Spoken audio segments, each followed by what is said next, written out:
행한 대로 갚으시는도다라는 제목으로 말씀을 증거하도록 하겠습니다. 어제에 이어서 계속해서 바벨론에 대한 그 심판의 말씀을 증거하고 있습니다.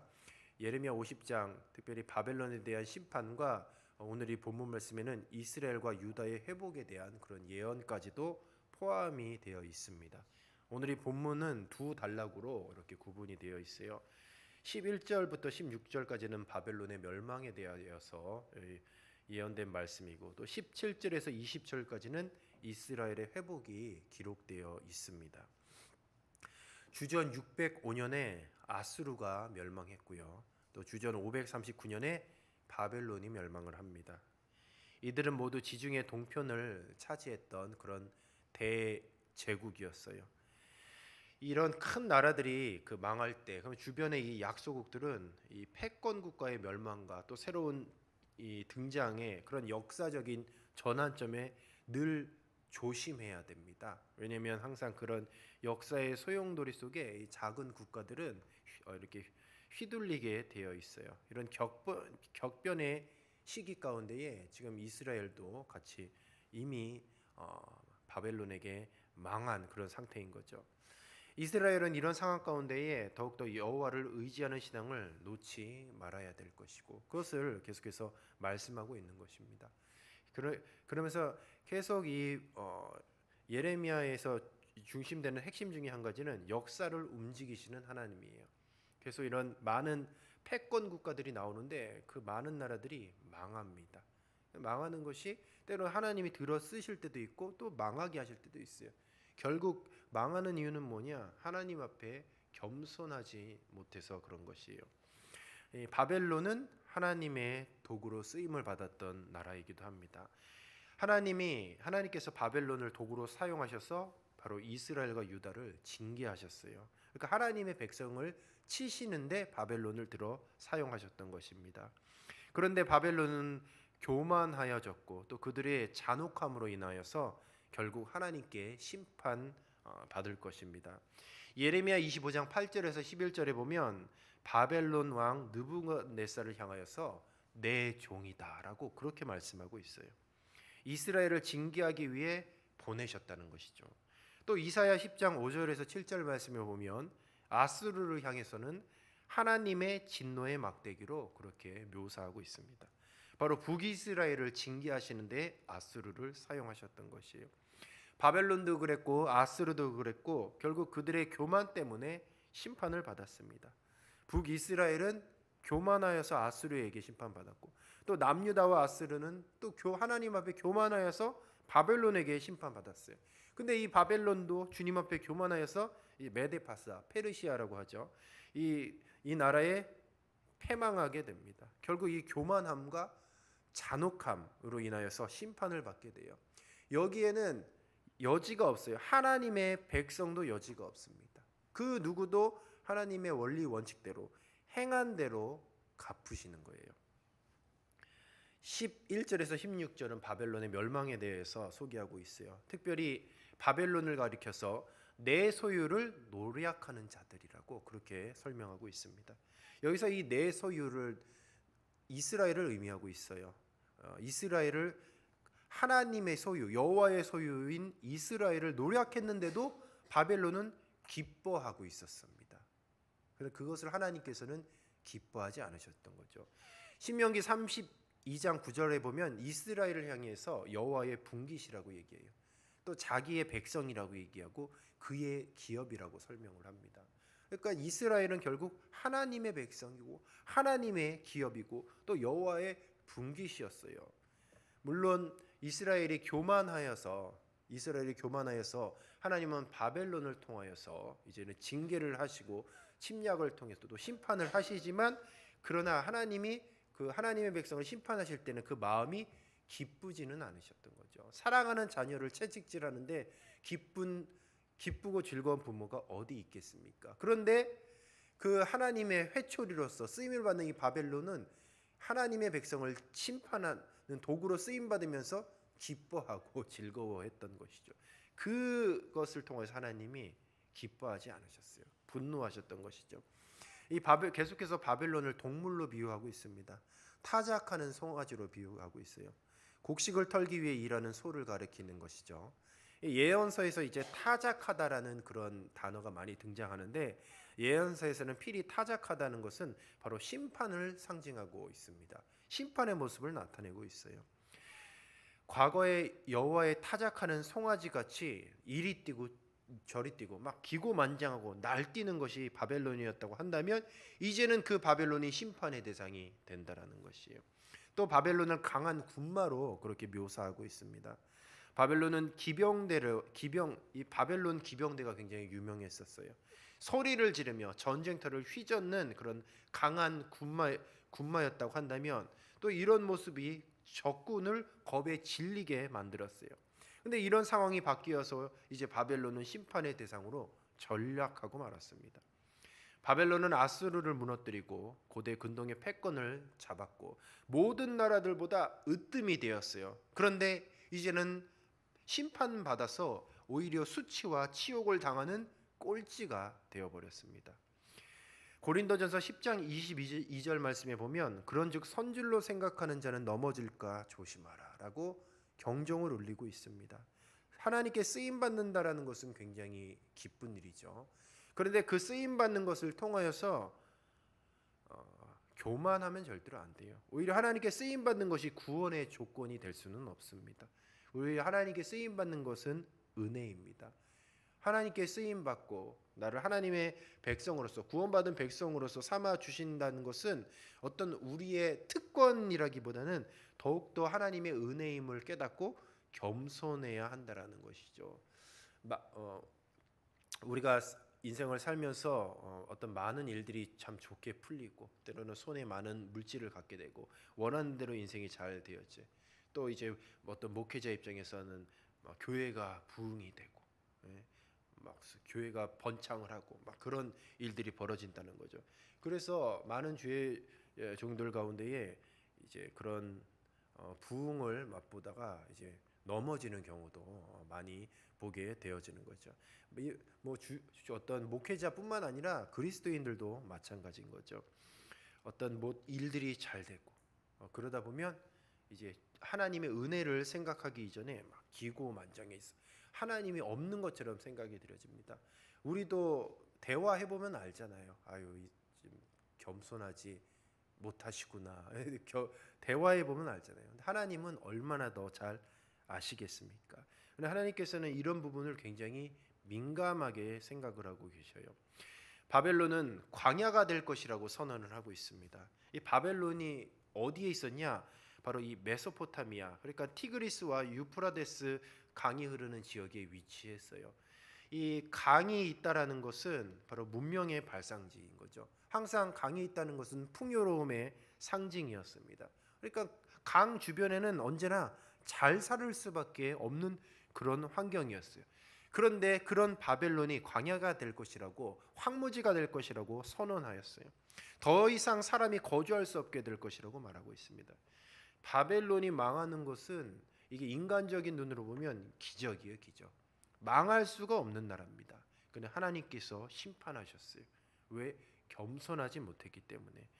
애굽도 망했잖아요. 근데 애굽은 나일강이 흘러요. 나일강도 문명의 발상지거든요. 망할 수가 없는 환경이에요. 망할 수가 없는 환경인데도 하나님이 치시니까 망하신다는 거죠. 결국 교만하게 되면 하나님은 심판하여서 그를 망하게 한다는 거죠. 13절에 보면 바벨론에 심판당하는 원인을 여호와의 진노라고 설명하고 있습니다. 여호와의 소유인 이스라엘을 노력하여 멸망시켰어요. 바벨론이 황무지로 만든 예루살렘이 성읍을 지나는 사람들에게 놀림과 조롱거리가 되었습니다. 그런데 이 멸망한 바벨론 또한 이제는 놀림과 탄식의 대상이 될 것이에요. 그대로 행한 대로 이제는 갚아진 것이죠. 17절에서 20절 말씀에 보면 이스라엘의 회복을 말씀하고 있습니다. 이스라엘을 향하여서 양으로 비유하고 있어요. 유약한 양, 연약한 양으로 비유하고 있습니다. 이스라엘은 흩어졌을 뿐만 아니라 주변 국가, 패권 국가에 철저하게 유린당했습니다. 17절에 보시면 아수르에게 먹히고 바벨론에게 먹힌 이스라엘은 남은 자를 찾아보기 힘든 상태가 되었어요. 또 19절 말씀에 보면 여호와가 이스라엘을 다시 목장으로 돌아가게 할 것이라고 그렇게 설명하고 있는데, 이는 앞서 그러니까 17절에 양으로 표현을 했잖아요. 이스라엘을 양으로 비유한 것과 계속해서 연결시키고 있습니다. 이 이스라엘을 양으로 이렇게 비유한다라는 것을 무엇인가를 암시하고 있어요. 그러니까 이스라엘을 양으로 비유한다면 목자가 필요한 거죠. 목자. 예? 목자. 근데 목자가 누구냐? 바로 우리의 목자장은 예수 그리스도인 줄로 믿습니다. 예수님을 지금 암시하고 있는 거예요. 양으로 비유한다는 것은. 이 바벨론의 심판은 이스라엘에게 있어서 무엇을 의미하냐? 구원을 의미하는 겁니다. 구원을. 이 대제국 바벨론이 70년 동안 제국을 이뤘는데 이것은 역사상으로 보면 있을 수 없는 일이라고 합니다. 그러니까 대제국이 70년 정도만 이루어진 것은, 그러니까 대제국은 더 길게 역사 안에서 적어도 한 100년, 200년은 순탄하게 이렇게 패권을 유지하는데 70년이 못해서 바벨론이 무너졌다라는 거죠. 그리고 더 놀라운 사실은 이스라엘은 전쟁도 없이 순탄하게 옛 땅으로 돌아갈 수 있었어요. 바벨론이 무너진 것도 어떤 사람이 기대할 수가 없었고, 이스라엘이 다시 본 땅으로 돌아가는 것도 그 누구도 기대하는 사람이 없었습니다. 자기 양떼들을 내쫓아서 이 사자들, 그 아수르와 바벨론을 얘기하는 거죠. 자기 양떼들을 내쫓아서 사자들의 먹이가 되게 하셨던 하나님께서 이제 아수르에 이어서 바벨론과 그 땅을 벌하시고 자기 양들을 목장으로 돌아와서 이제는 넉넉한 초장을 마음껏 누리며 살게 하실 것을 지금 예언하고 있어요. 벌을 주시는 분도 또 회복해 하시는 분도 하나님임을 말씀하고 있는 것입니다. 구원의 날, 그러니까 하나님께서 자기 백성의 죄를 일방적으로 용서하시고 또 언약을 회복하여 주셨어요. 여기서 굉장히 중요한 것이 있어요. 하나님께서 자기 백성을 이제 본국으로 돌아오게 하셨는데 그 표현을 어떻게 했냐? 이렇게 말씀하고 있습니다. 그들에게서 죄를 찾지 못하게 하실 것이다라고 그렇게 이야기하고 있어요. 이 굉장히 중요한 표현이에요. 그러니까 죄를 용서하시는 거죠. 단순히 땅으로 돌아가서 그 땅에서의 어떤 나라가 회복하는 것을 의미하는 것이 아니라 그 이면에 죄를 용서하실 것이라고 말씀하고 있습니다.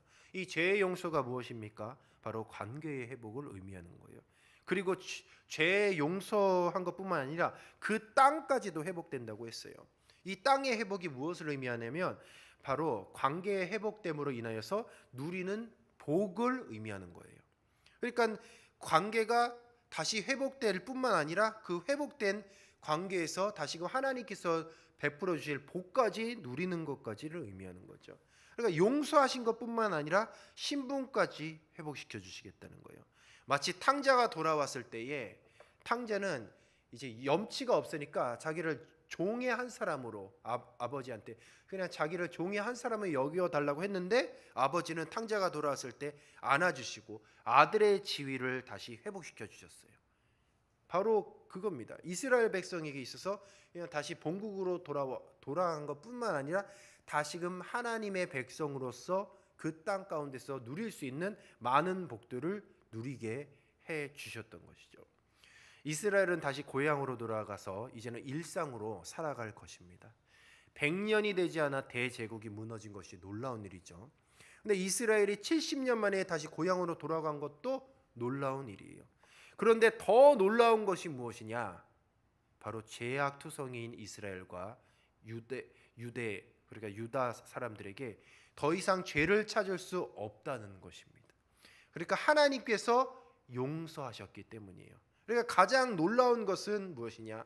이스라엘을 새롭게 하시는 하나님의 크신 은혜가 더욱더 놀랍다는 것이죠. 그래서 오늘 이 본문 말씀은 무엇입니까? 하나님의 심판이에요. 행한 대로 갚으시는 거죠. 북이스라엘도 행한 대로 갚음을 당해서 망했거든요. 남유다도 망했잖아요. 아수르도 망했고 바벨론도 망했어요. 그런데 중요한 것은 하나님의 심판이 있습니다. 그런데 회복의 은혜도 동일하게 있어요. 하나님께서 선택한 하나님의 백성들은 물론 심판을 받고 징계를 받았지만 그 회복의 은혜, 결국 그 최종 목적은 무엇입니까? 회복해 주시는 은혜를 베푸신다는 것이죠. 죄인된 우리를 선하신 목자이신 예수님께로 지금 인도하고 계신 것이요. 오늘 말씀을 쭉 보면 그러니까 어떤 이미지가 떠오르느냐? 딱 십자가가 떠올라요. 십자가. 자세히 보시면 계속해서 심판을 얘기하고 징계를 이야기하고 행한 대로 갚으시는 것을 얘기해요. 근데 가만히 보면 십자가가 무엇입니까? 하나님의 징계죠. 그 죄에 대한 하나님의 공의의 심판이 무엇입니까? 십자가예요, 십자가. 근데 그 십자가에 예수 그리스도를 매달아 죽이셨어요. 그것은 무엇을 의미하는 것입니까? 회복의 은혜, 죄 사함의 은혜를 의미하고 있는 것이에요. 그러니까 하나님께서는 하나님 백성을 심판하신다, 징계하신다, 채찍질하신다 말씀을 하지만 결국 그 최종 목적은 무엇입니까? 회복이에요, 회복. 다시 회복시켜 주시고 그 죄를 더 이상 죄가 없다라고 여겨 주신다라는 것이죠. 요한복음 3장 17절 말씀은 하나님이 그 아들을 세상에 보내신 것은 세상을 심판하려 하심이 아니요 그로 말미암아 세상을 구원을 받게 하려 하심이니라라고 말씀하고 있습니다. 에스겔 33장 11절 말씀에 보면 너는 그들에게 말하라 주 여호와의 말씀이니라 나의 삶을 두고 맹세하노니 나는 악인이 죽는 것을 기뻐하지 아니하고 악인이 그의 길에서 돌이켜 떠나 사는 것을 기뻐하노라. 이스라엘 족속아 돌이키고 돌이키라 너희 악한 길에서 떠나라 어찌 죽고자 하느냐 하셨다 하라. 하나님의 뜻은 무엇입니까? 멸망이 아니고 심판이 아니에요. 하나님의 뜻은 악인이 죽는 것을 기뻐하지 않으십니다. 반드시 하나님의 뜻은 회복시키시고 구원해 주시는 것이 하나님의 뜻이 있는 줄로 믿습니다. 행하신 대로 심판하시지만 그 심판 이면에 큰 은혜의 그림이 있다는 것을 우리는 오늘 본문 말씀을 통해서 발견해야 하겠어요. 마치 오늘 본문 말씀은 십자가를 연상하게 해요. 십자가는 형벌이지만 또 사랑의 결정체이기도 해요.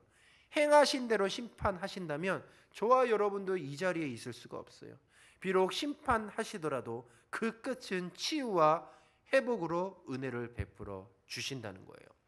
바벨론의 심판이 이스라엘의 회복이듯이 반드시 행위대로 갚으시지만 그 이면에는 회복과 구원의 역사가 있다는 사실을 기억하시기 바랍니다. 때로는 우리가 인생을 살면서 어떤 아픔이 있을 것이에요. 그리고 괴로움이 있을 것입니다. 원하지 않는 대로 내 인생이 흘러갈 수도 있을 것이요. 그러나 중요한 것은 그 어려움 가운데서도 주님께서 적절한 어려움을 주셔서 결국은 그 어려움이 그 고난이 우리로 하여금 주님께서 우리를 구원으로 인도하시는 그 은혜라는 사실을 우리는 꼭 기억해야 하겠습니다.